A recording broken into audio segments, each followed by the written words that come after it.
에스더서를 계속 설교하면서 오늘 이제 9장에 이르게 되었습니다.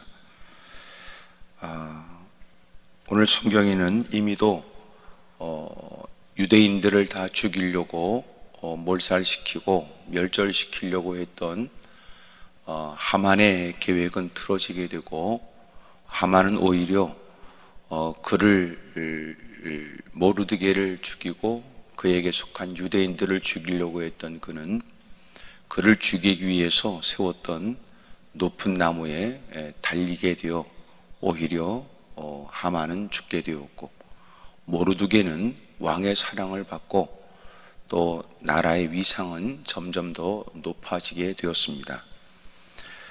나라에서의 그에게 끼치는 영향은 왕의 제2인자로 불려지면서 큰 영향을 발휘하는 사람이 되었을 때, 하나님께 도움을 구해서 왕에게 나가는 담력을 이미 얻었던 에스더, 죽으면 죽으리라 그러고 왕에게 힘들고 어려운 자신의 생명을 구하는 것과 자기의 민족들을 살려달라고 요청하는 바가 왕에 의해서 허락이 되어 이미도 하만을 통해서 내려진 조서 12월 13일에 모든 유대인들은 남녀노소를 막론하고 다 죽여버리라고 하는 누구도 바꿀 수 없는 페르시아의 법이 반포가 되었습니다. 그러므로 모든 사람들이 다 유대인들은 죽임을 당하게 될 크나큰 위기에 있게 되었는데, 그때 에스더가 강청을 하여 왕이 허락하여 쓰여진 조서는 같은 날 유대인들은 전부 다 죽임을 당하게 될 그날에 왕이 이미도 반포된 것은 바꿀 수 없으므로 새로운 법을, 조서를 내렸는데, 그 조서의 내용은 이제 하만은 유대인들을 다 죽이라고 했지만 나 아수에로 왕이 다시 반포하는데 모든 유대인들은 너희들을 죽이려고 하는 이들에 대하여 함께 모여서 그들을 죽이고 그들의 것을 탈취해라, 이런 법을 만든 거예요. 그러니까 유대인들이 죽임을 당해야 될 처지에 야, 그 전에 내가 잘못 법을 만들었어, 이렇게 할 수 없기 때문에 그 법은 존재해도 그 법을 쫓아 하만이 계획적으로 개인적 감정을 갖고 왕이 그의 손에 끼워준 어인을 갖고 임의로 만들었던 법, 그것은 왕의 이름으로 반포됐기 때문에 바꿀 수가 없는 법이고, 그래서 왕은 하만을 죽이고 모르드게를 세워 모르드게와 그의 민족이 큰 위기를 만난 사실 앞에서 그를, 그리고 그 에스더와 유대 민족을 살리기 위해서 법을 만들었는데, 그 법은 그 같은 날 누군가가 너희를 해하려고 작심하고 기다리고 있다가 너희들을 죽이고 너희들을 탈취하려고 하는 무리와 사람들이 있거든. 내가 공식적으로 얘기하는데 그런 놈들을 다 죽여버려라. 그리고 오히려 너희들이 그들을 죽이고 그들의 것을 마치 전쟁에서 이긴 사람이 전리품을 챙기는 것처럼 그들의 재산을 탈취해라, 이렇게 명령을 내린 거예요. 이제 그 내용이 어디 있냐면 8장에 있어요. 11절 10절부터 아수에로 왕의 명의를 쓰고 왕의 반지로 인을 치고 그 조서를 역졸들에게 붙여 전하게 하니 그들은 왕궁에서 길러서 왕의 일에 쓰는 준말을 타는 자들이라. 조서인은 왕이 여러 고을에 있는 유다인에게 허락하여 그들이 함께 모여 스스로 생명을 보호하여 각 지방의 백성 중 세력을 가지고 그들을 치료하는 자들과 그들의 처자를 죽이고 도륙하고 진멸하고 그 재산을 탈취하게 하되, 아수에로 왕의 각 지방에서 아달월 곧 12월 13일 하루 동안에 하게 하였고, 이 조서 초본을 각 지방에 전하고 각 민족에게 반포하고 유다인들에게 준비하였다가 그날의 대적에게 원수를 갚게 한지라 그랬습니다. 그러니까 이미 제일 먼저 시작된 것은 하만이 유대인들을 다 죽여버리라, 그것을 1월 달에 법을 만들어서 12월 달 죽인다고 하는 11개월 동안의 여유가 있을 때, 희한하게 왜 그렇게 여유가 있게 됐는지 몰라요. 어쨌든 제비를 뽑은 날짜가 그래 있기 때문에, 그래서 부루라고 하는 거예요. 제비를 뽑았는데 언제 그놈들을 죽일까? 그리고 미신적 방법으로 제비를 뽑았는데 12월 달 13일이 나와서 그때 죽인다고 1월 달에 법을 만들어 반포를 했고, 자신들이 죽임을 당하는 날짜를 알고 살아가는 유대인들은 하루하루가 사는 게 아니었죠.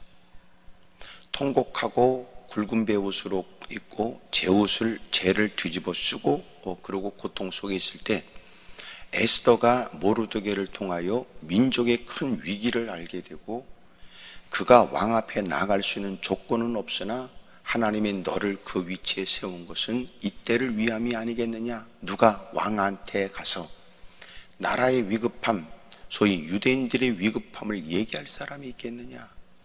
아무리 봐도 너밖에 없으니, 그러나 나는 나갈 수 있는 여건과 형편이 되지 않았는데 어떡하지요? 금식을 하고 죽으면 죽으리라. 그리고 그가 나가게 되었고, 왕은 기꺼이 그가 다가오는 걸 허락했으며, 오히려 스스로 자청하여 너는 나에게 무엇을 원하느냐 소원을 물었으며, 그리고 마침내 그가 요청하는 바는 저를 살려주십시오. 두 번의 잔치를 통하여 드디어 하만이 그 계획을 추진했다는 사실을 알게 해서 하만을 죽인 거거든요. 그래서 두 번째 법이 만들어져서, 이제는 너희들은 유대인들을 죽이겠다고 너희들이 준비한 악한 이들이 있을 터인데, 내가 그 법은 바꿀 수 없으나 새로운 법을 반포하는 바, 이제부터 너희들이 행하려고 하는 모든 일에는 모든 유대인들이 힘을 합쳐서 그들을 죽여버리는 것을 내가 허락한다. 그리고 그들의 것을 탈취하도록 내가 허락한다. 이때가 언제냐? 8장 9절에는 시완을 곧 3월 23일이에요. 그러니까 1월 달에 반포된 법을 3월 달에 다시 왕이 재반포를 하여 유대인들이 살 수 있는 길을 열어준 거예요. 그러고 나서 마침내 오늘 본문은 12월 달이 된 거예요. 그리고 13일은 무엇보다도 하만이 유대인들을 다 죽여버리라고 명령한 그날, 또 두 번째 명령은 뭐냐면, 만약 그렇게 모의하고 계획하고 도전하는 이들이 있거든, 유대인들은 힘을 합쳐서 그 새끼들을 다 죽여버려라. 그리고 그것들을 다 재산을 탈취해도 된다. 탈취하도록 명령을 내린 거예요. 그러니까 두 법이 부딪히지요. 그런 중에 상황은, 첫 번째 법을 반포했던 하만은 죽어버렸어요. 왕에 의해서 모르드게가 달걀 스스로 만든 나무에 왕의 진노에 의해서 죽임을 당했으니까, 그 조서는 존재해도 그 조서를 개인적인 의도를 갖고 반포했던 그놈은 죽어버린 거예요. 그러나 두 번째 법은 에스더와 모르드게에 의해서 왕이 반포한 조서니까, 거기다가 모르드게는 끝발이 어마어마해요. 왕의 하만의 그 모든 걸 대신하여 왕의 제2인자가 되었고, 하만에게 주었던 반지를 그의 손에 끼워서 그로 하여금 왕의 명령으로 법을 만들 수 있는 권한도 줬던 거예요. 거기 그에게는 얼마나 대단한 힘이 생겼냐면, 4절에 보면, 9장 4절에 모르드게가 왕궁에서 존귀하여 점점 창대하며 이 사람 모르드게의 명성이 각 지방에 퍼졌어요. 그러니 아무리 모든 사람들이 다 관리들이 알고 있지요. 하만은 죽어버렸고, 두 번째 바꿀 수 없는 법이기 때문에 그 법을 넉넉히 극복할 수 있는 법을 이미도 반포했으므로, 이 법을 주관한 사람이 누구냐? 그 어마어마한 창대해지고 사람의 명성이 있고 막강한 권력을 갖고 있고 왕의 사랑을 있고 모든 사람이 그가 갖고 있는 힘이 얼마나 큰지를 다 알고 있어요. 그 모르드게에 의해서 만들어진 법이에요. 그러니까 이미 죽어버린 하만의 법을 쫓아서 유대인들을 도전하려고 했던 이들이 이제는 바싹 오그라져 있죠. 유대인들을 죽일 법은 존재하지만 만약 유대인들을 죽이려고 하는 사람들이 있거든, 유대인들은 가차없이 힘을 모아 고노모 새끼를 죽여버려라. 거기다가 이 법을 만든 사람이 왕의 어명을 받들어서 모르드게가 반포했기 때문에 모든 사람은 누구를 돕겠어요? 모르드게가 선포한 조선을 쫓아 유대인들을 돕지요. 이제 그 내용이 오늘 9장이에요. 드디어 이제는 한마디로 말하면 그날이 온 거예요. 그날. 9장 1절 아달월 곧 12달 13일은 왕의 어명을 시행하게 된 날이라 유대인의 대적들이 그들을 제거하기를 바랐더니 유대인이 도리어 잘 들어보세요. 도리어 그걸 표시해놔야 돼요. 도리어 자기들을 미워하는 자를 제거하게 된 그날이 된 거예요. 그날은 뭐냐? 죽임을 당할 날이었는데 도리어 그날이 자기들을 미워하는 자들을 제거하게 된 날이 된 거예요. 그날. 유다인들이 아수에로 왕의 각 지방 각 읍에 모여 자기들을 해하고자 한 자를 죽이려 하니 모든 민족이 그들을 두려워하여 능히 막을 자가 없고 각 지방의 모든 지방관과 대신들과 총독들과 왕의 시무를 보는 자들이 모르드게를 두려워하므로 다 유대인을 돕습니다. 5절 유대인이 칼로 그 모든 대적들을 쳐서 도륙하고 진멸하고 자기를 미워하는 자에게 마음대로 행했습니다. 참 놀랍죠?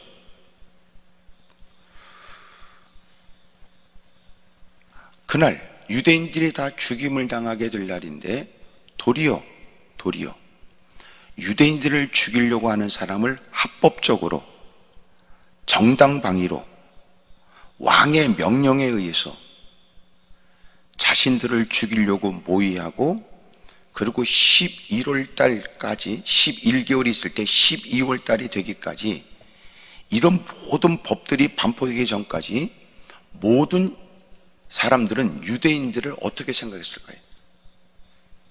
이 새끼야 넌 죽어. 이 새끼야 내가 너 찍었어. 이 새끼야 네 재산 내가 침발라놨어. 이 새끼야 너. 그러니 얼마나 힘들고 어려운 세월을 보냈겠냐고요. 그런데 놀라운 건 도리어 법이 반포가 되었고 오히려 그렇게 했던 모든 인간들, 유대인들을 해하려고 했고 모의했고 모여있고 계략을 세웠던 모든 이들을 해할 수 있는 합법적 정당 방위 차원에서의 그들을 죽일 기회가 생긴 거예요. 그래서 미워하는 자들을 다 제거했어요. 도리어란 말이 무슨 말이냐면 도리어는 예상이나 기대 또한 또는 일반적 생각과는 예상, 기대, 일반적 생각과는 반대되는 다른 것, 그것을 말하는 거예요. 다르게 이 말이에요. 예상은 했고 기대는 했고 일상적으로는 다 그렇게 될 거야. 법이 그러니까 그렇게 될 거야 라고 했던 일이 여러분 오히려 다르게 나타나신 거예요. 그게 도리예요. 도리어 미워하는 자들을 제거하게 된 날이 됐어요. 더 놀라운 건 막을 자가 없어요. 다 유대인들을 도하였고 그리고 마음대로 행했어요. 놀라운 사건이 벌어지죠. 오늘 이런 도리어 이런 얘기를 들으면 우리는 참 하나님께서 행하시는 일들이 얼마나 기가 막힌가 알지요. 잠언서 26장 27절에 보면 함정을 파는 자는 그것에 빠질 것이요 돌을 굴리는 자는 도리어 그것에 치일 것이다.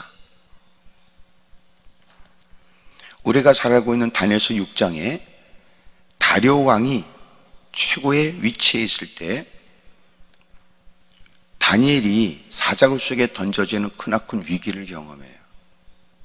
성경이 이렇게 되어 있어요. 다니엘서 6장에는 총리들, 고관들 그들이 포로로 끌려왔으나 탁월한 하나님이 주는 지혜에 의해서 왕의 사랑과 왕의 도움을 받고 있는 그 다니엘을 왕이 세 사람의 총리 가운데서도 제일 뛰어난 총리로 세웠다는 것에 관해 이들은 다니엘을 어떻게 해서든지 죽일 계략을 가져요. 고발할 근거를 찾기 위해서 애쓰죠. 고발할 근거가 아무것도 없어요. 이런 걸 보면 우리가 기도하면서 더 높은 위치, 더 좋은 환경, 더 편안한 삶, 이걸 우리가 원하는 바가 뭔지를 생각해야 돼요. 우리는 더 좋은 여건의 환경을 기대하는 게 뭐예요? 들이 퍼먹고 싸돌아다니고 더러운 짓 하라는 게 아니에요. 그것은 오히려 하나님의 베푸신 은혜를 따라 더 주님의 뜻을 순종하라는 뜻이지 더러운 짓 하라는 게 아니에요. 그러니까 보세요.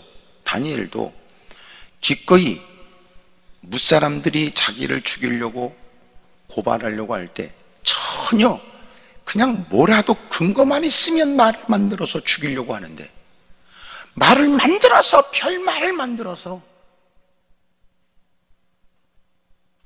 깜빵에 집어넣어야 되고, 하여튼 모든 걸 짓밟아야 속이 편한 더러운 쏘가지를 갖고 있는 더러운 세상인데 아무리 뒤져도 없어요. 그러니까 이 더러운 못된 놈의 새끼들이 아무리 뒤져도 문제가 없으니까 법을 만들어서 지네들이 또 나쁜 새끼들이지. 이런 더러운 새끼들이 법을 또 만들어가지고 어떤 법을 만들었느냐, 그의 일상을 다 뒤져보니까 이 사람은 모든 일이 깨끗하고 정결한데 이 사람은 신앙생활에 목숨을 거는 사람이야. 그렇다면 신앙생활을 못하게 하면 그래도 신앙생활을 하겠다고 덤벼들 때 신앙생활 빌미로 해서 사자골에 쳐넣어버리자, 이런 거예요. 그래서 이 새끼들이 법을 만들었다니까, 나쁜 새끼들이. 그리고 그렇게 왕에 충성된 사람, 나라의 여러분 중요한 일을 논의할 때마다 현명한 판단을 할 수 있도록 결정을 돕는 사람, 그 다니엘을 죽일 법을 만들어서 30일 동안 왕 외에 누구에게든지 기도하는 사람은 다 죽인다는 법이에요. 예? 이 어마어마하고 끔찍한 법을 만들었다고. 이 법을, 이런 법을 만들었는데 결론은 누구를 죽이려는 거예요? 다니엘을 죽이려는 거예요. 놀라운 건 다니엘은 그런 일에 흔들림이 없어요. 늘 했던 것처럼 예루살렘 성전이 바라보는 자기의 방 위에 올라가서, 그리고는 예루살렘을 창문을 열어놓고 하루에 늘 그렇게 3번씩 기도했던 것처럼 여러분 또 기도하는 거야. 또 기도. 이것을 전부 다 몰래카메라로 찍어가지고 고발을 한 거 아니에요? 왕이 그를 살리려고 하지만 시간을 지참해서 자꾸 살리려고 하는데, 이 모함꾼 나쁜 놈의 새끼들이 왕을 꼬드겨서 왕이 법을 만들게 했는데 그 법에 의해서 고발된 그는 마침내 법대로 사자굴 속에 쳐넣어야 된다는 거예요. 왕도 그를 살리려고 고민하다가 어쩔 수 없이 법대로, 법 좋아하는 새끼들 많잖아요. 법을 임의로 만들어서 결국은 누군가를 죽이겠다고. 이게 법이라는 건 만민이 다, 여러분 모든 사람이 다 좋아야 되는데 그게 아니고 못된 인간들이 꿍꿍이 속에 누군가를 죽이거나 누군가를 짓밟을 생각에 법을 임의로 만든 거 아니에요? 그리고 법에 의해서, 법을 근거로 하여, 법을 핑계로 대서, 그러고는 드디어 사자굴 속에 심어요. 깜빵도 아니에요. 사자굴 속에. 그건 죽이는 거예요. 속이 편해지도록 아주 그냥 흔적도 없이 죽여버리겠다는 거예요. 하나님이 여러분 그와 함께 하잖아요. 사자굴이 천사굴 되지요. 도리어 모함꾼들은 그는 살아나 왕이 쫓아가서 그토록 하나님을 의지하고 하나님을 바라봤던 너, 하나님이 너를 살려주셨느냐? 하나님이 너와 함께 하셨느냐? 그러잖아요. 다니엘서 6장에 그렇게 되어 있어요. 왕이 궁에 돌아가서 밤이 새도록 금식하고 그 앞에 오락을 그치고 잠자기를 마다하니라. 다니엘서 6장 19절 이튿날에 왕이 새벽에 일어나 급히 사자굴로 가서 다니엘이 등굴에 가까이 이르러서 슬피 소리질러 다니엘에게 묻되 살아계시는 하나님의 종 다니엘아, 내가 항상 섬기는 네 하나님이 사자들에게서 능히 너를 구원하셨느냐 아니라. 다니엘이 왕에게 아뢰되 왕이여 원하건대 왕은 만수무강하옵소서. 나의 하나님이 이미 그의 천사를 보내어 사자들이 입을 봉하셨으므로 사자들이 나를 상의하지 못하게 하사오니 이는 나의 무죄함이 그 앞에 명백함이오며 또 왕이여 나는 왕에게도 해를 끼치지 아니하였나이다. 왕이 심히 기뻐서 명하여 다니엘을 굴에서 올리라 하며 그들이 다니엘을 굴에서 올린즉 그의 몸이 조금도 상하지 아니었으니 이는 그가 자기의 하나님을 믿음이었더라. 왕이 말하여 다니엘을 참소한 사람을 끌어오게 하고 그들을 그들의 처자들과 함께 사자굴에 던져놓게 하였더니 그들이 굴 바닥에 닿기도 전에 사자들이 곧 그들을 움켜서 그 뼈까지도 부서뜨렸더라. 도리요. 그러면서 왕의 조소를 내려 26절 내가 이제 조소를 내리노라.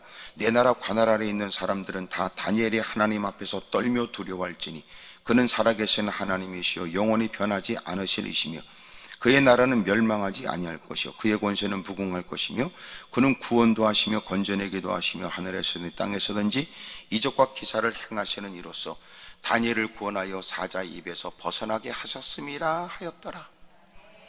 도리요. 예? 도리요.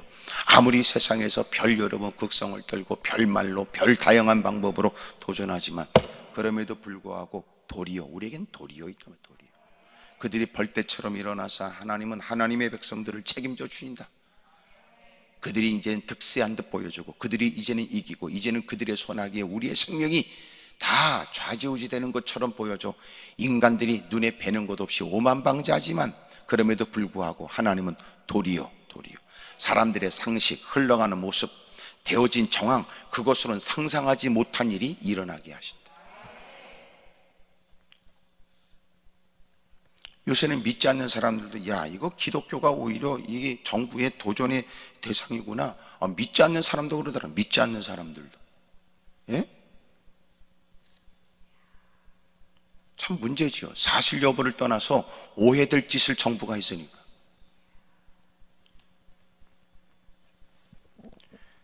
참 불행하단 말이에요. 이런 일이. 이런 걸 따지면 우리도 우리 자신을 살펴야 돼요. 얼마나 우리가 개떡같이 살아서 개떡같이 보였길래 만만하게 보여서 이런 꼬라지를 당하는가. 이런 것도 우리 생각해요. 누구를 뭐라고 말할 수가 없어요. 마치 요셉이 최고의 자리에 있어서 그 앞에 머리를 조아리고 생명을 구걸하는 형제들에게 얘기했던 것처럼 내가 하나님을 대신하겠습니까? 하나님이 결정할 일이지. 선과 악에 관해서. 그런 중에 나는 하나님이 나에게 높은 자리에 세워준 것은 그저 하나님께서 더 선한 일을 하고 바른 일을 하라고 하는 뜻인 줄 알아서 당신들이 내 도움을 필요로 하니까 내가 당신들에게 은혜를 베풀고 당신의 자녀들도 돌봐주겠습니다. 그게 우리가 할 일이에요. 네. 어쨌든 여러분 우리가 자기를 잘 살펴야 됩니다. 네. 뭐 여러분 되어진 환경을 보면 우리가 할 말이 없어요. 어쩌다 여러분 우리가 이 지경에 빠지게 됐는지 누구를 말하기 전에 우리 자신을 살피면 돼요. 그래서 내가 얘기했잖아요. 이런 코로나19의 초창기 때부터 하나님께서 우리에게 예배를 가르쳐 주는 거다. 예배. 어떤 예배? 이제는 너 하나 때문에 예배가 멈출 수 있고 너 하나 때문에 교회가 폐쇄될 수 있고 너 하나 때문에 다수의 많은 사람이 어려움을 겪을 수 있으니까 네가 잘해야 돼. 네가 잘해야 돼. 그러니까 6일 동안 싸돌아다니는데 아무데나 싸돌아다니지 말란 말이에요. 네가 가는 곳마다 나는 곧 주일날 되면 교회 가서 예배 드려야 되니 나 때문에 예배 드리는 분들이 공연히 어려움을 당하여 그분들의 가정, 그분들의 일상, 그분들의 돌아가는 여러 가지 회사에 가서도 어려움이 없어야 된다라고 하는 의식을 갖고 6일 동안을 바르게 똑바르게 의식을 갖고 살아야지. 오만 대 싸돌아다니고 할 일 없다고 이상한 짓 하고.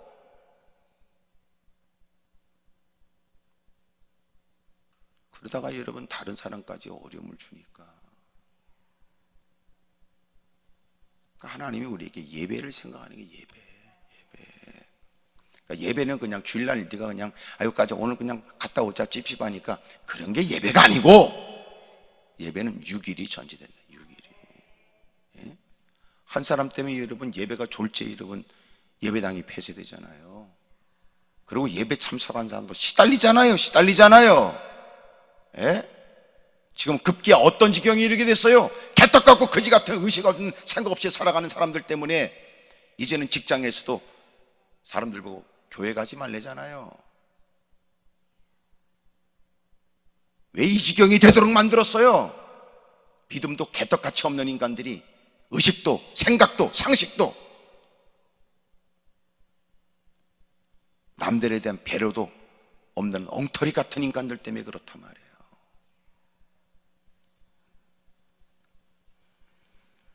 우리가 우리 자신을 살펴야 돼요. 예. 그러니까 좀 더 여러분 유난스러워도 조심스럽게 살고, 꼭 그렇게까지 해야 돼 누가 뭐라고 말해도 나는 예배 드려야 될 사람이거든.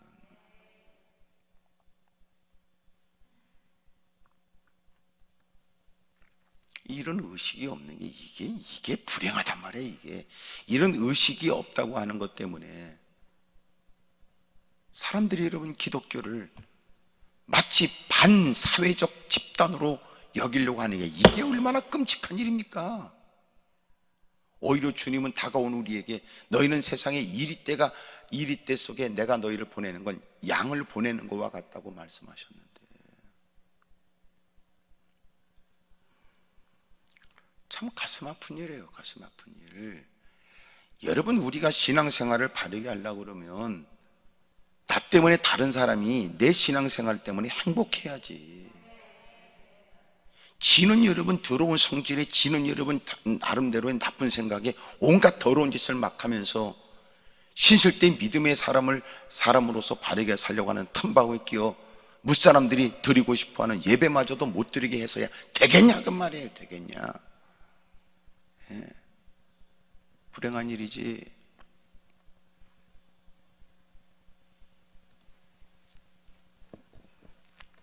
하나님이 우리에게 깨닫게 하는 거예요. 가르쳐 주는 거예요. 이제 도리어라고 하는 말이 나왔잖아요. 부사, 오늘 세 가지 부사를 얘기하려고 하는 건데 이 도리어라고 하는 말이 나와요. 그 다음에 마침내 여러분 누구도 유대인들이 행하는 법을 쫓아 그들을 죽이려고 하는 이들에게 정당방위로 그들을 죽이고 하는 일들이 일어나게 됩니다. 6절, 유다인이 또 도성, 본문입니다.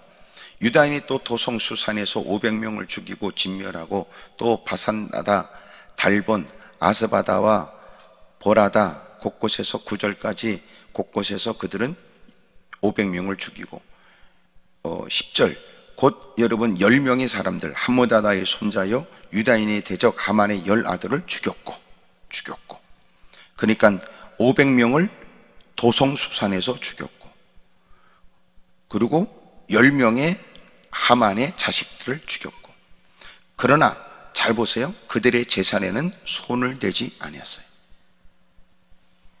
자, 두 번째 부사가 뭐냐면 그러나예요. 첫 번째는 도리오고, 두 번째는 오늘 본문에도 보여주는 지금 읽은 10절, 15절, 16절에도 계속 반복되는 그들의 재산에는 손을 대지 않았다는 거예요. 무슨 이유일 것 같아요? 지금 그들은 유대인들을 죽이려고 하는 이들에게 자위적 방법으로, 자기 방어적 방법으로 그들을 죽였어요. 하지만 그들은 정작 왕이 뭐라고 명령했냐면 8장 11절에 그 재산을 탈취해라 라고 말했지만 그러나 그들은 탈취하지 않아요. 그들의 관심은 어디 있어요? 그들이 갖고 있는 재산에 있는 게 아니었어요. 그들이 먼저 도전하여 위태로운 지경에 빠진 그들이 그 위험으로부터 벗어나고 죽임을 당할 수밖에 없는 법에 의해서 죽임을 당하게 될 처지에 자기의 처자식을 살릴 생각밖에 없는 거예요. 정당방위였어요. 그러므로 그들의 재산에는 관심이 없어요. 그들의 재산은 건들지 않았어요. 참 이 말이 중요한 말이에요. 사람들은 껄핏하면 우리에게 자신들이 갖고 있는 사고를 벗어나지 못한 채 우리에게 도전해요. 너 돈 많이 벌려고 그러지. 저거 돈에 환장해서 그래. 근데 이게 밖에만 있겠어요? 아니에요. 교회 안에도 그런 더러운 인간들이 있어요.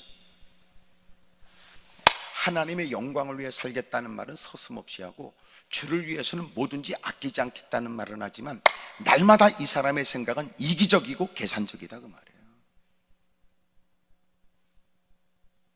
유대인들은 그러지 않아요. 그들이 지금 겪고 있는 유대인이기 때문에 하나님을 섬긴다는 이유 때문에 목숨을 잃게 되는, 여러분, 말도 되지 않는 법이 반포가 됐으므로 이 법에 오히려 그들이 살 수 있는 법이 또 재차 반포된 그 법에 의해서 그들은 자기 자신과 처자를 지키기 위해 죽이려고 하는 대적들을 맞선 거예요. 여러분, 그들의 것을 탈취하겠다는 게 아니에요. 언제나 우리의 믿음은 그리해야 합니다. 우리의 신앙을 지키고 하나님의 뜻대로 살기 위한 거지, 그걸 빙자하여 그들의 것을 내 몫으로 삼거나 그걸 빙자로 하여 누구보다 부자 소리 듣겠다는 게 아니란 말이에요.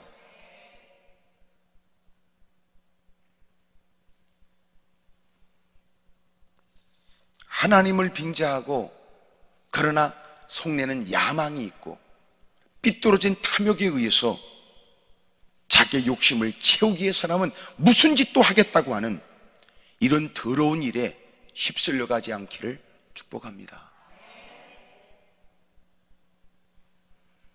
그래서 여기 보니까 그렇게 되어 있잖아요. 10절에도 하만의 10아들을 죽였으나, 이것은 그러나예요. 이 말이에요. 하만의 10아들을 죽였다. 그러나 그들의 재산에는 손을 대지 아니했다. 그 말이에요. 그래서 죽였으나, 다시 말하면 죽였으니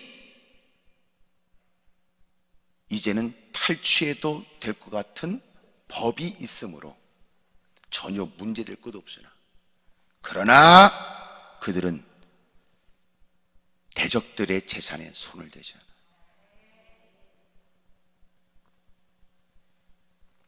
15절, 아달월 14일에도 수산에 있는 유다인이 모여 또 300명을 수산해서 도륙하되 그들의 재산에는 손을 대지 아니하였고, 16절, 왕의 각 지방에 있는 다른 유다인들이 모여 스스로 생명을 보유하여 대적들에게서 벗어나며 자기들을 미워하는 자 7만 5천 명을 도륙하되 그들의 재산에는 손을 대지 아니하였더라.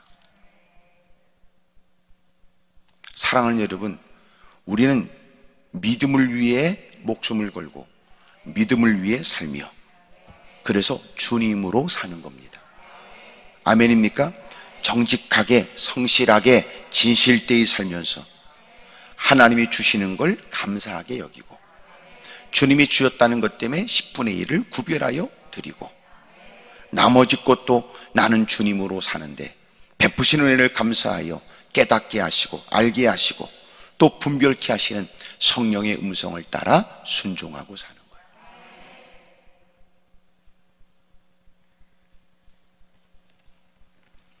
아브라함처럼 살면 안 돼. 초창기 아브라함이 기근 때문에 애굽 땅에 내려갔다가 자기 아내라고 말하지 않아서 애굽 왕이 여러분 그를 아내로 삼겠다고 많은 여러분 재물과 짐승을 그에게 주지요. 그게 혼수품이야. 자기 아내를 동생이라고 그러고 팔아먹은 거야, 아브라함이. 그래서 짐승떼가 많아요. 재물이 많아요. 그때 묻어나온 게 뭐예요? 왕의 후궁으로 들어가면서 마침내 그의 몸단장을 위해서 왕이 그에게 준 종이 누구냐면 하갈이었어요. 애굽 여인 하갈. 나중에 하나님이 그 사라를 건들지 못하게 하니까 재산을 가지고 다 나가라고 해서 혼수품만 들고 나와요. 순전 사기꾼들이죠.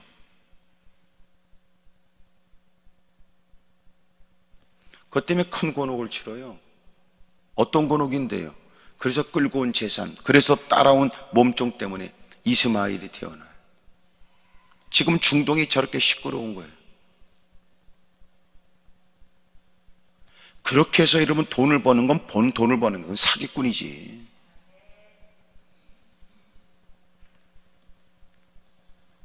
하나님이 기뻐하는 건 뭐예요? 그 짓거리 하는 게 아니고, 자기 아내를 아내라고도 말 못하고, 자기 자식을 자식이라고도 말 못하고, 자기가 누구라는 사실 또렷이 얘기도 안 하고,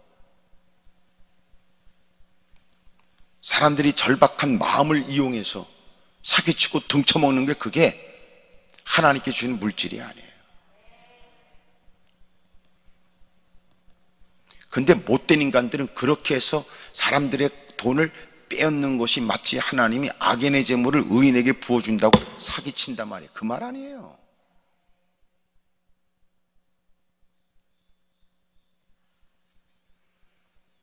성경에 가르쳐주는 것은 정직과 진실이잖아요. 단 그것이 아브라함이 초창기 때 12장에 물러서 12장에 일어난 사건이니 그에게 이름은 신앙생활의 초창기에 아직도 성장해야 될 사람으로서 아직도 이런 신앙생활에 목숨 걸고 주의 말씀대로 살겠다는 마음이 부족할 때였으니까 하나님이 그런 그를 모욕을 당하고 수치를 겪으면서 창피를 당하면서 하나님이 그의 생명을 보존케 하시면서 그의 신앙을 성장시키죠.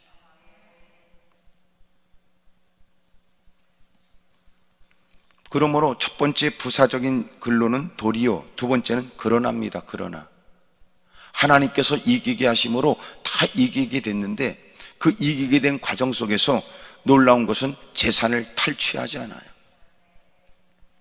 우리는 주님이 주신 것으로 살아야 됩니다.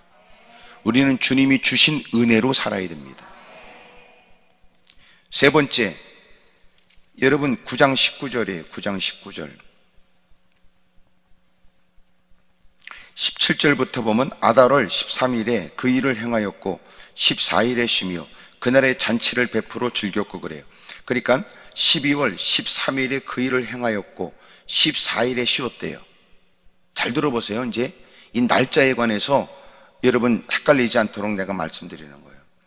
12월 13일에 그 일을 행하였고 14일에 쉬며 그날의 잔치를 베풀어 즐겼고 18절 수산에 사는 유다인들은 13일과 14일에 모였고 15일에 쉬며 이날의 잔치를 베풀어 즐겼어요. 이상하지 않아요? 19절 그러므로 시골에 유다인 곧 성이 없는 고을고을에 사는 자들이 아달월 14일을 명절로 삼아 잔치를 베풀고 즐기며 서로 예물을 주더라. 쉽게 말하면 한마디로 그러므로 이 말은 하나님은 도리어 해함을 당할 수밖에 없었던 그들이 대적들을 오히려 무찌르게 되었고 그러나 그들의 목적은 정당방위였으니 그들의 재물은 손대지 않았고 그러므로 하나님이 목숨을 잃어버릴 처지에서 그들의 생명을 보존하게 하셨으며 대적들을 물리치게 하셨으니 주님이 주신 은혜로 인하여 그들은 그날을 명절로 삼았다. 그날이 언제냐? 두 가지인데 저 시골에 사는 사람들 수산성, 에스더서는 어디를 배경으로 했냐면 수산성이에요. 수산성은 인도에서 구수까지 127개 지방이 있는 페르시아 제국의 겨울궁 수산궁이었어요. 그러니까 그 수산 그 지역의 배경을 두고 에스더서가 기록되어 있어요. 그리고 그 수산성에서 일어난 일들의 얘기인데 수산성에서 하만이 행한 일 때문에 전국에 있는 유대인들이 다 12월 13일 날 죽게 된 거예요. 그럴 때 왕이 반포하여 13일 날 다 죽여라 라고 했던 하만을 통한 조서에 반하는 13일 유대인들이 다 죽게 되었지만 이제는 유대인들은 너희들을 죽이려고 하는 일에 너희들이 힘을 합쳐 너희를 죽이려는 사람을 다 죽여버리고 그들의 재산을 탈취해도 된다 법을 만든 거예요. 그럴 때 13일이 되었을 때 모든 수산성과 페르시아에 있는 모든 지역의 사람은 13일 날 그들을 죽이려는 사람들을 죽인 거예요. 그러고 나서 지방에 있는 사람들이 13일 날 죽이고 14일째가 됐을 때는 축제를 벌인 거죠. 그런데 오늘 성경에 주목해서 봐야 될 본문의 내용을 보면 11절, 그날에 도성 수산에서 도륙한 자의 수요를 왕께 아뢰되 아뢰니 왕이 왕후 에스더에게 이르되 유다인이 도성 수산에서 이미 500명을 죽이고 멸하고 또 하만의 10아들을 죽였으니 왕의 다른 지방에서는 어떠하겠느냐? 지금 누가 하고 있어요? 왕이 에스더에게 얘기하는 거예요. 왜 얘기를 해요? 이 모든 일은 에스더의 요청으로 되어진 일이었으니까. 그래서 왕은 그에게 얘기하는 거예요. 오늘날 쉽게 말하면, 여보, 내가 당신이 말한 대로 법을 내가 이렇게 반포해서 도성수산에서 이미 500명을 죽였다고 내가 보고를 받았어. 그리고 하만의 10아들도 있지? 그것도 죽여버렸어. 그러니 이 수산성에서 그러니 저 지방에서는 오죽하겠어? 그래서 16절에 보면 7만 5천 명이 죽었어요. 이렇게 유대인들을 죽이려는 사람들은 유대인들이 내가 법을 만들어서 다 죽였어. 그런 중에 왕이 하는 얘기가 12절 후반절에 이제 그대의 소총이 무엇이냐? 곧 허락하겠노라. 그대의 요구가 무엇이냐? 또한 시행하겠노라. 그러자 에스더가 그렇다면 만일 왕이 좋게 여기시거든 13일 날 저 지방에서 다 죽여버렸고 유대인들을 대적하는 사람을 죽였고 수산성에서도 13일 날 다 죽여버렸는데 하루를 더 연장해 주십시오. 수산성에서는. 그러니까 각 지역에서는 13일 날 다 죽였고 끝냈고 그리고 14일 날은 그들은 축제일로 여긴 거예요. 그런 중에 에스더가 왕이 스스로 너는 나에게 소청이 있느냐? 물음으로 만일 왕이 좋게 여기시거든 하만 그 10아들을 죽였는데 하루를 더 유대인들을 대적하는 그들을 더 응징할 수 있도록 하루를 더 연장해 주십시오. 그래서 수산성에서는 13일과 14일 하루가 더 연장된 거예요. 그래서 14일 날 그들을 다 나무에 달았어요. 13일, 13절 에스더가 이르되 왕이 만일 좋게 여기시면 수상에 사는 유다인들이 내일도 오늘 조소대로 행하게 하시되 하만의 10아들의 시체를 나무에 달게 해주십시오. 이것은 공개적 수치를 주는 거고 저주를 알리는 거예요. 14절 왕이 그대로 행하기를 허락하고 조소를 수산에 내리니 하만의 10아들의 시체가 달리니라. 아다로 14일 수산에 있는 유대인들이 모여 아직도 남아있는 잔존 세력 300명을 수산에서 도륙하되 그들의 재산에는 손을 대지 않았던 거예요. 자, 정리할게요. 하만이 내린 12월 13일에 죽여라 유대인들을. 왕이 사실을 알고 하만을 죽였고 다시 법을 만들어, 야, 하만이 내린 법이 있지? 내가 또 법을 내린다? 이제부터는 하만이 유대인들을 죽이려는 계략이었지만 내가 또 법을 내리는데 13일 같은 날 유대인들은 가만히 있지 말고 너희를 죽이려는 사람들을 오히려 쳐 죽여도 돼. 그리고 그들의 것을 다 탈취해도 돼. 드디어 13일 날 유대인들은 모르드가 갖고 있는 권위, 에스더의 힘, 왕의 명령, 모든 관리들이 전부 다 유대인들을 도와서 유대인들을 죽이려고 하는 사람들, 그들을 죽이는 일에 도와줘요. 13일 날 어마어마한 큰 승리를 얻게 되죠. 그런 중에 에스더가 14일 날 수산성만큼은 하루를 더 연장해 주십시오. 그래서 수산성은 13일과 14일에도 그렇게 에스더를 비롯해 모르드게 유대인들을 죽이려고 했던 사람을 죽입니다. 그러니까 지방은 며칠? 13일. 수산성은 13일과 14일에. 그러니까 그들을 죽인 날 지방에서는 13일 날 죽이고 14일 날은 그들의 축제의 날이 됐고 수산성은 13일과 14일 날 그들을 죽였으니 15일이 축제의 날이 된 거예요. 그래서 축제의 날이 14일과 15일이 된 거예요.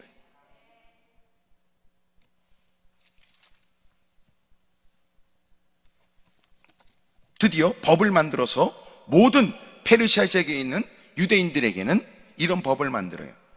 20절, 모르드게가 이 일을 기록하고 아수에로 왕의 각 지방에 있는 모든 유대인에게 원근을 막론하고 그를 보내 이르기를 한 규례를 세워 해마다 아달월 14일과 15일을 지키라고 그런 거예요. 이해가 되죠? 그래서 14일과 15일이 이들의 불임절이 되는 겁니다. 여러분, 에스더를 이렇게 살펴보니까 우리가 평상시 몰랐던 게 많죠.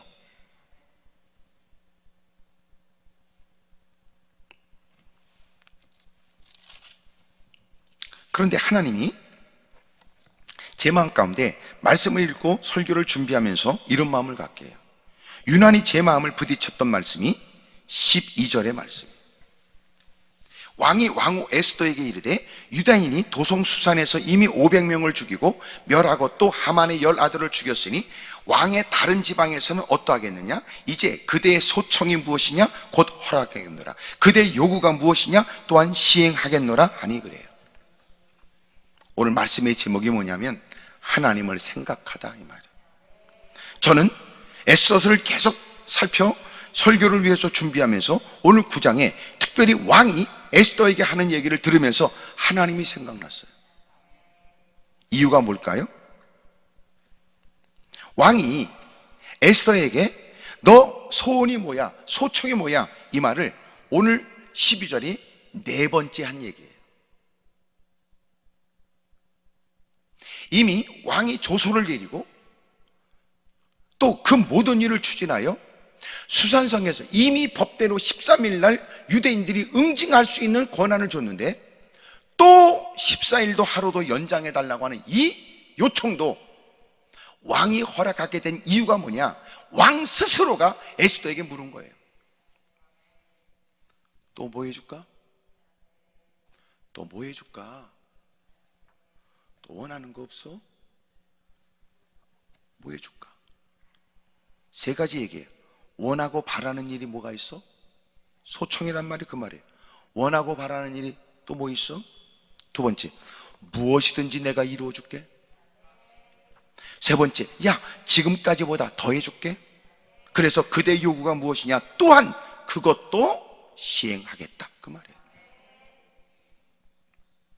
대단하죠? 그것도 내가 시행해 줄게. 그것도 내가 해결해 줄게. 이렇게 소원을 물은 게 네 번인데 5장 3절, 5장 6절, 7장 2절, 그리고 오늘 본문의 9장 12절입니다. 여러분, 이 아수에로 왕이 어떤 왕인데요? 1장에서부터 보면 자기의 그렇게 아름답고 그렇게 인품이 있고 괜찮은 왕후를 폐위시켜버린 사람이에요. 역사학자들은 말하기를 그는 상당히 충동적이에요. 자기 과시욕이 많은 사람이래요. 근데 놀랍지요. 하나님이 주시는 마음에 의해서 에스더에게 꼭 잡혀 있는 거예요. 그들이 자기가 자청해서 뭘 원해? 내가 뭐 해줄까? 나라의 잔류반이라도 띄워줄게. 넌 뭘 원하는데? 잔치에 참석해? 알았어. 또 참석해? 알았어. 아, 그 새끼가 그랬어? 알았어. 하루도 연장해? 알았어.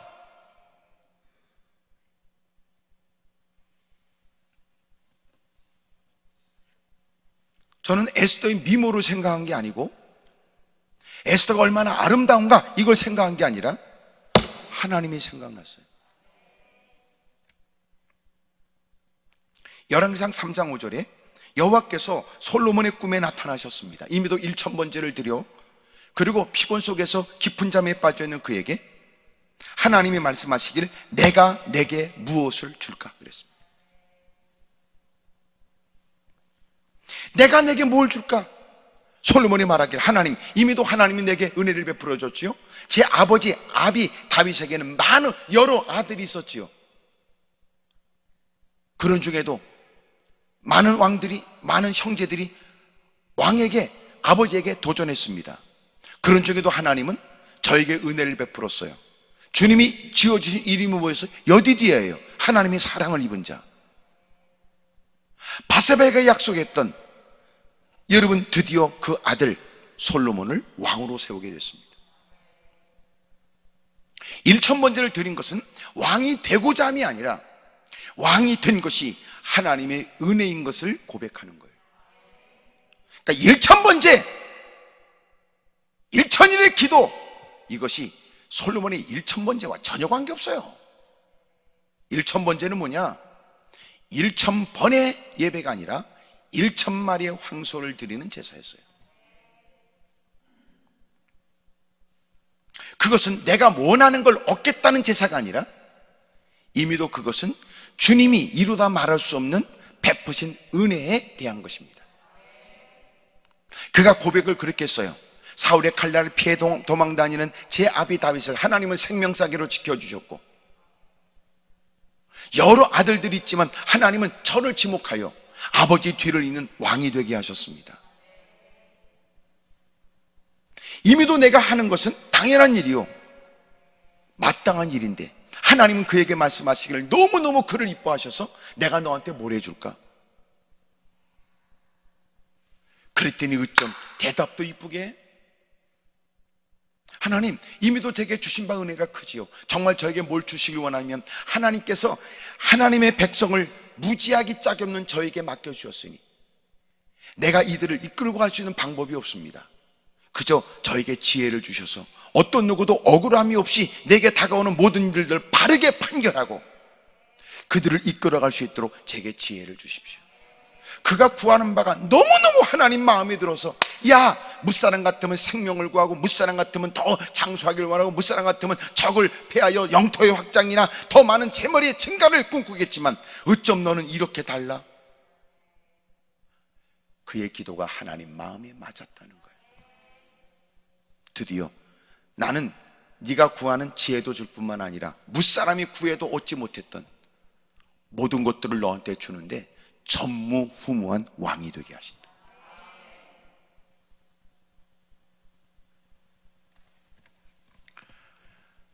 하나님이 생각나셨어요. 이토록 하나님은 이미도 우리에게 구원의 은혜를 주고 아낌없이 모든 것들을 주었는데도 그 은혜에 비하면 하는 것은 하찮고 은혜에 비하면 대단치 않은데도 어쩜 그럼에도 불구하고 우리를 이뻐서 못 견디는 거예요. 쫓아다니면서 뭐 해줄까? 필요한 거 없어? 또 뭐 해줄까?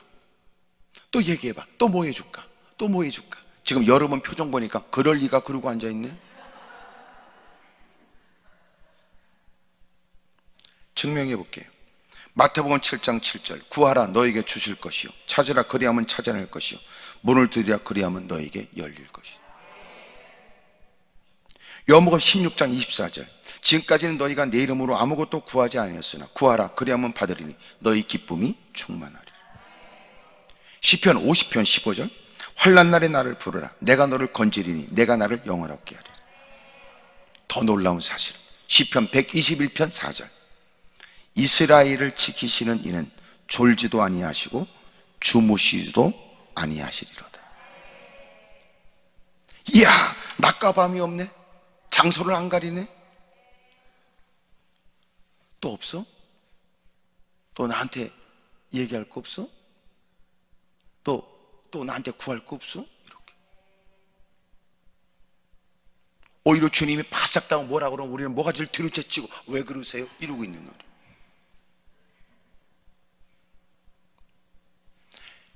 또 얘기할 거 없어? 또 필요한 거 없어? 또 소청이 없어? 나한테 청할 게 없어? 너 나한테 얘기하고 싶은 거 없어? 무엇이든지 얘기해.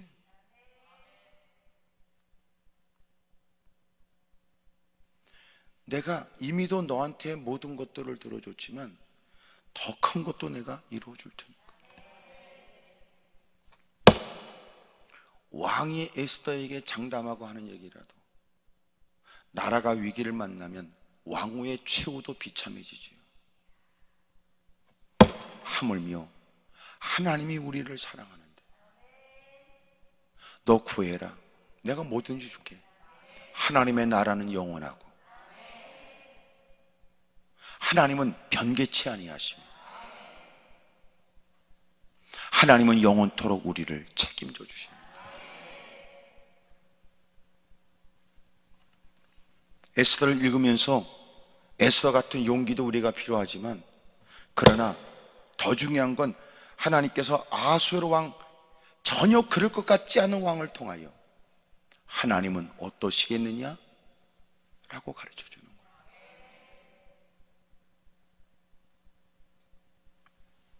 오늘도 엎드려 기도하는 우리의 기도에 주님은 비로소 귀를 기울이는 게 아니라, 우리는 비로소 기도하지만 주님은 기다렸다는 듯이 응답해 준다. 우리 이제 겨우 주님을 떠올려 주님을 찾지만, 놀라운 건 주님은 이미 우리와 함께하여 우리의 모든 것들을 살펴 우리와 동행하면서 끊임없이 너 내 도움이 안 필요하냐? 너는 내게 지혜를 구해. 네가 그 똥꼬집에 자존심에 자기의 의에 오만과 교만함에 가득 차 너는 내가 안 보이는구나, 너는 내 말을 못 듣는 거구나. 그래서 주님은 기다려요. 언제 기다려요? 고난, 고통, 시련 속에 자기가 장담했던 것들이 허물어지고 자신했던 것들이 다 깨져버리고 스스로도 이제는 나는 별 볼 일 없고 방법이 없다고 스스로 고백하는 지경에 이르도록 만들어. 이제는 그렇게 우글거렸던 주변의 사람은 다 떠나가게 되고, 이제는 깊은 병, 시달리게 되는 환경, 둘러보지만 누구도 관심을 갖지 않는 비참해진 자신의 처지. 그럴 때 누군가, 낯선 누군가가 다가오는 것도 그에게는 어마어마한 특별한 일이지. 주님이 오시는 거예요. 주님이. 너는 낫고자 하느냐? 너는 이제라도 나를 찾을 마음은 없어? 그렇게 말해. 사랑하는 여러분, 오늘 에스더 앞에 원하는 바는 다 이루어주겠다는 막강한 권력을 갖고 있는 페르시아 제국의 왕, 더 위대하신 하나님은 오늘도 우리에게 너, 내가 내 이름을 줄게. 너 마음껏 원하는 대로 해. 오늘도 우리의 기도에 주님은 귀를 기울여 주시고 응답해 주실 줄로 믿습니다. 야, 뭔 놈의 법을 이렇게 자주 만드냔 말이에요. 에? 서슴없이 알았어, 14일 내가 명을 내린다, 하루도 연장한다, 이렇게. 아이 참나. 오늘 우리의 기도에 놀라운 일들이 시작됩니다. 주님이 우리의 기도를 듣고 계신 거예요. 기다리시는 거예요. 얘기 좀 해봐. 원하는 건 뭐야? 아, 얘기해. 또 얘기해. 원하는 게 뭐야? 아, 괜찮아. 지금까지보다 더 큰 것도 내가 해줄게. 또 얘기해. 어찌 보면 우리에게 기도해라 이 말보다는 오늘 성경은 하나님은 지금도 기도를 기다리신다 이 말씀이에요. 하나님은 우리가 기도하기를 기다리십니다. 이야, 이 말처럼 우리의 가슴을 뜨겁게 하시는 하나님 말씀이 또 있습니까? 기도하겠습니다.